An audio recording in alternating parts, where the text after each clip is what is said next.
সেই সুদূর বাংলা থেকে, পশ্চিম বাংলা থেকে বিহারের দিকে। বিহারে এই মুহূর্তে আমরা যেই জায়গাতে দাঁড়িয়ে আছি এটা হচ্ছে আপনার মাখনার ক্ষেত, যেটা ইংরেজিতে ফক্সনাট বলা হয়, বাংলাতে যেটা আমরা পদ্মের বীজ বলি।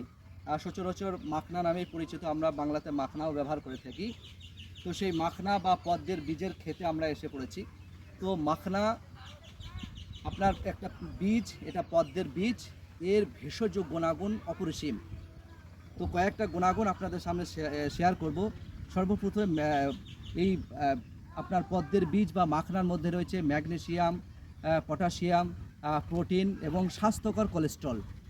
তো এবং এছাড়াও মাখনার মধ্যে রয়েছে আপনার অ্যান্টিএজিং প্রপার্টিজ। তো যারা চাইছেন যে আমরা অকাল বার্ধক্যকে রোধ করব, চেহারার মধ্যে লাবণ্য, তারুণ্য এবং লাবণ্য তারুণ্যকে ধরে রাখবো, বয়স্ক ছাপকে দূর করব এবং স্কিন সবসময় উজ্জ্বল থাকুক, তারা অবশ্যই আপনারা কিন্তু মাখনা খাবেন। এছাড়াও যারা হার্টের সমস্যার মধ্যে ভুগছেন, অতিরিক্ত ব্যাড কোলেস্টেরলের কারণে যারা হার্টের সমস্যার মধ্যে ভুগছেন, তারা যদি নিয়মিত মাখনা খান তাহলে পরে রক্তের মধ্যে যে ব্যাড কোলেস্ট্রল, খারাপ কোলেস্ট্রল, সেগুলো কমবে এবং গুড কোলেস্ট্রলগুলো বাড়বে। এতে করে আপনি হার্টের রোগ থেকে আপনি মুক্তি পেতে থাকবেন। জয়েন্ট পেইনের জন্য খুব ভালো একটা খাবার।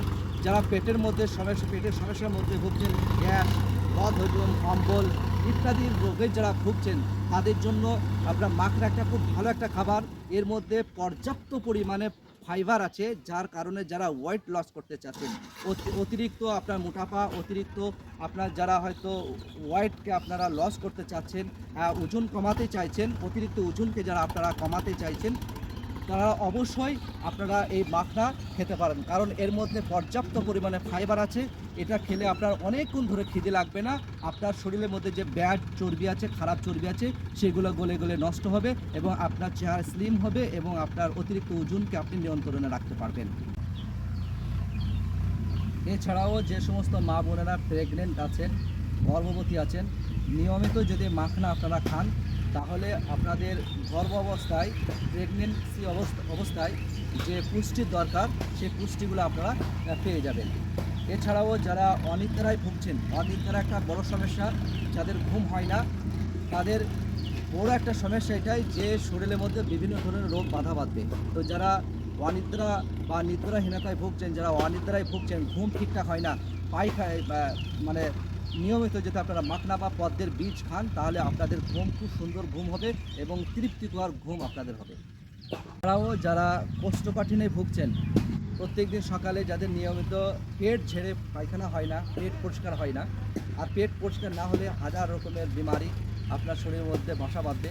তো যাদের পেট ঝেড়ে পায়খানা হয় না, কোষ্ঠকাঠিন্যের মধ্যে ভুগছেন, তারা যদি নিয়মিত যদি আপনারা মাখনা খান, তাহলে আপনাদের কোষ্ঠকাঠিন্য দূর হবে এবং পেট ঝেড়ে পায়খানা হবে। এই জন্য আপনাদের কোষ্ঠকাঠিন্য দূর করতে আপনারা অবশ্যই নিয়মিত মাখনা সেবন করুন। এছাড়াও যারা রক্ত স্বল্পতার মধ্যে ভুগছেন, যাদের শরীরের মধ্যে রক্ত কম, তারা যদি নিয়মিত মাখনা খান, তাহলে এই রক্ত স্বল্পতার সমস্যার সমাধান আপনারা পেয়ে যাবেন। এই মাখনার মধ্যে রয়েছে আপনার পর্যাপ্ত পরিমাণে ক্যালসিয়াম, যা আপনার সমস্ত জয়েন্টে তীব্র যন্ত্রণা, ব্যথা থেকে মুক্তি দান করবে এবং আপনার হাড় এবং দাঁতকে মজবুত করতে সাহায্য করবে। সেই জন্য যারা জয়েন্টে তীব্র যন্ত্রণায় ভুগছেন, তারা নিয়মিত আপনারা মাখনা খান এবং দাঁত এবং হাড়কে মজবুত করার জন্য আপনারা অবশ্যই মাখনা খাবেন। মাখনার মধ্যে এমন ভেষজ গুণ আছে যে আপনার কিডনিকে পরিষ্কার করতে, কিডনিকে ভালো করে ফিল্টার করতে সাহায্য করে।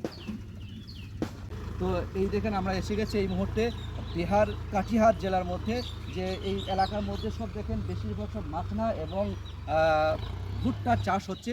তো এই দেখেন আমরা এই মুহূর্তে এসে গেছি মাখনা চাষ। এই দেখেন এটা হচ্ছে পদ্ম ফুল। এই পদ্ম ফুল থেকে আপনার ফল হয়ে এখানে মাখনার বীজ পাওয়া যাবে। সেটা অনেক রকম প্রসেসিং করে আমরা সাদা যে মাখনা পাই খাওয়ার জন্য, সেটাও পর্যন্ত হয়ে আমাদের কাছে আসে। তো এইটা হচ্ছে মাখনার ফুল, অর্থাৎ পদ্মের ফুল। এখানে বীজ হবে, আর এইগুলো দেখতে পাচ্ছেন সব পদ্মের পাতা। আর এই সব আপনার কি মাখনার ক্ষেত এগুলো। ভাই একটু দেখিয়ে দিন। চারিদিকে শুধু মাখনার ক্ষেত। নতুন করে চাষ চলছে, মাখনার ক্ষেত তৈরি হচ্ছে, একদিকে মাখনার ফুল ফুটে গেছে, অপরদিকে আবার মাখনা চাষের জন্য নতুন জমি প্রস্তুত করা হচ্ছে। হ্যাঁ, তো আসসালামু আলাইকুম রহমতুল্লাহ। দর্শক, আপনারা সবাই ভালো থাকবেন আর নিয়মিত ইনশাল্লাহ মাখনা আপনারা খাবেন।